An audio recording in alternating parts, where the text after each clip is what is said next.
श्रीमन महागणाधिपते नमः.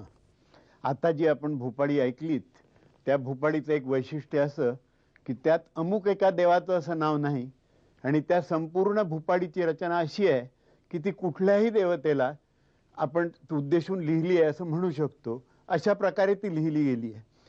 देवाला उठवणारी माणसं ही देवाच्या आधी उठतात हे आपण पाहिलं. त्यांना उठावंच लागतं, नाहीतर ते देवाला कसे उठवणार. भारतातल्या बहुतेक देवस्थानात सकाळी देवाला वेगवेगळ्या प्रकाराने उठवण्याची रीत आहे. देवाला उठवण्यासाठी कुठे सनई चौघडा वाजतो, तर कुठे शंखनाद केला जातो, कुठे घंटानाद केला जातो. बऱ्याच ठिकाणी भूपाळी किंवा स्तोत्र म्हणून देवाला उठवण्याची पद्धत आहे. काही विशिष्ट दिवसात काही ठिकाणी काकड आरती करूनही देवाला उठवतात. आणि अशा विविध प्रकारामध्ये भूपाळी हा प्रकार सर्वमान्य होण्यासारखा आहे. या भूपाळीची एक गोष्ट अशी आहे, घनश्याम सुंदरा श्रीधरा ही जी होनाजी बाळाने लिहिलेली भूपाळी. होनाजी आणि बाळा हे दोन लोक, दोघे ते एकमेकाचे मित्र. आणि होनाजी हा कविता करणारा आणि बाळा हा गाणारा, अशी परिस्थिती. आणि ह्या होनाजीला कितीतरी दुश्मन होते. होनाजीनं स्वतःला तमाशाच्या व्यवसायाला म्हणा किंवा कवीच्या भूमिकेला वाहून घेतलेलं होतं. आणि त्यामुळे होनाजीशी स्पर्धा करणारे अनेक लोक होते. आणि परिस्थिती अशी होती की पुण्यात जेव्हा होनाजीची स्पर्धा खूप वाढली आणि पुण्यात शास्त्रीय संगीताच्या आधारे लावणी म्हणण्याचा एक नवीन पायंडा पडू लागला, त्यावेळी होना आपल्या लोकांना घेऊन मुंबईत आला. आणि मुंबईत त्यांनी आपल्या लोकांना तयार केलं. आणि होनाजी हा पहिला शाहीर की जो तबल्यावरती लावण्या त्यांनी सादर केल्या. ढोलकीवर लावण्या सादर होतातच, पूर्वी होत होते, आताही होतात. पण तबल्याची साथ घेऊन शास्त्रीय संगीताचा बाज पकडून होनाजींनी लावण्या सादर केल्या. होनाजीवर जळणारे इतके लोक होते की होना गवळ्याचा झाला चुना असा एक शब्दप्रयोग त्या काळात रूढ होता. आणि त्याच वैरातून होनाजीची हत्या केली गेली. होनाजी हा मारला गेला. आणि तो ज्या तिथीला मारला गेला त्या तिथीला अजूनही पुण्यात त्या काळच्या वसतिस्थानाच्या दारावरती शाहीर आपली हजेरी लावतात. असं या होनाजीचं स्थान आहे. त्यांनी लिहिलेली अमर भूपाळी, तिला संगीतमय केलं, चाल लावली आपल्या वसंतराव देसायांनी. आणि व्ही शांतारामांनी त्या भूपाळीला खरोखरच अमर करून टाकलं. घनश्याम सुंदरा श्रीधरा अरुणोदय झाला ही भूपाळी ज्याला माहीत नाही असा माणूस महाराष्ट्रात तरी मिळणार नाही. या भूपाळीचं भाग्य काय सांगावं. राज कपूर आपले विख्यात चित्रपट दिग्दर्शक आणि निर्माते हे जेव्हा युनिट घेऊन बाहेरगावी जात असत कुठल्याही गावी, त्यावेळी आपल्या संपूर्ण युनिटला जाग करण्यासाठी म्हणून ते ही भूपाळी लावत असत. लाऊडस्पीकरवरती ही भूपाळी पहाटेच्या वेळी लावत असत. आणि या भूपाळीमुळे वातावरण अतिशय रम्य प्रसन्न असं होई. आणि लोक उठल्यानंतर ताजेतवाने होत आणि चांगल्या रीतीने कामाला लागत.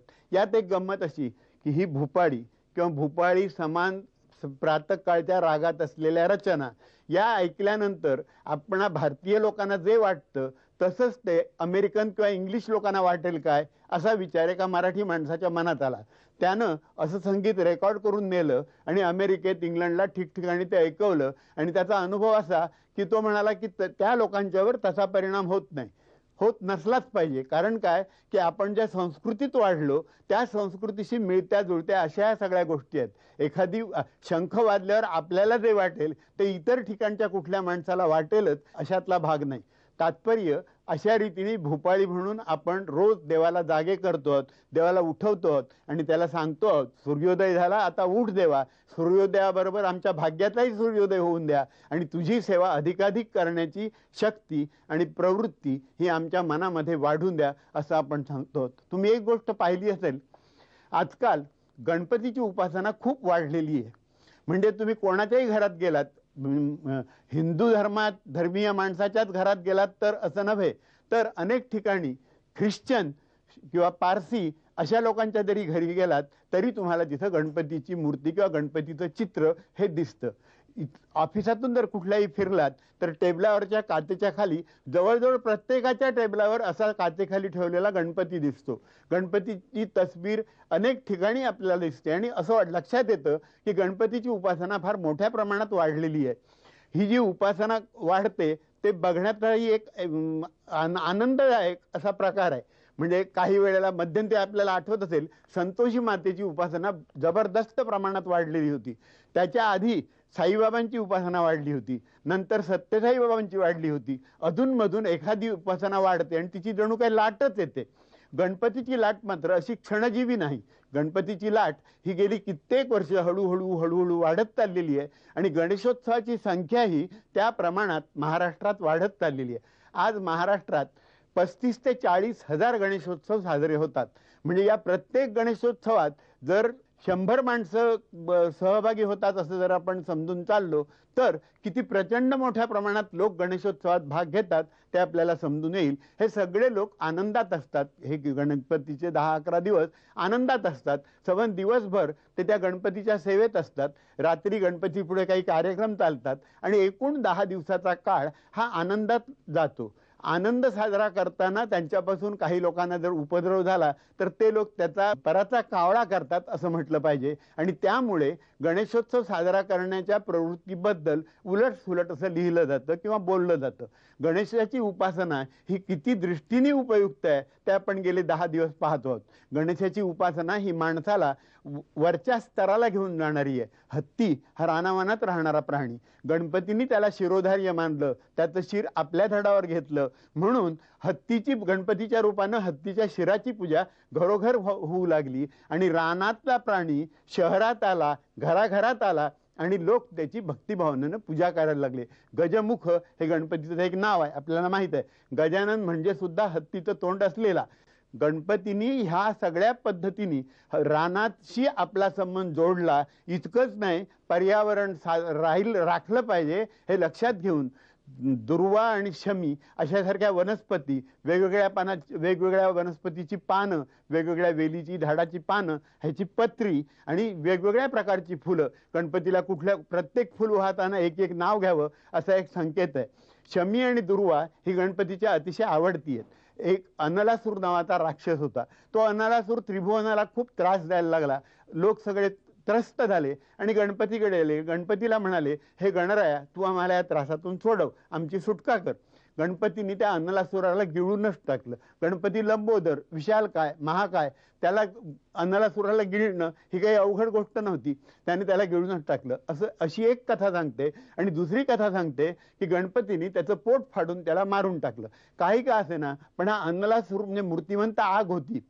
त्या आगीमुळे गणपतीच्या संपूर्ण शरीराचा दाह होऊ लागला, आग होऊ लागली. आणि त्याच्यासाठी गणपती कोणी त्याला चंद्र दिला की बा चंद्र घे म्हणजे तुला थंड वाटेल. अनेक लोकांनी अनेक प्रकारांनी त्याला थंड वाटावं, त्याला शीतल वाटावं म्हणून आपापल्या परीने प्रयत्न केले.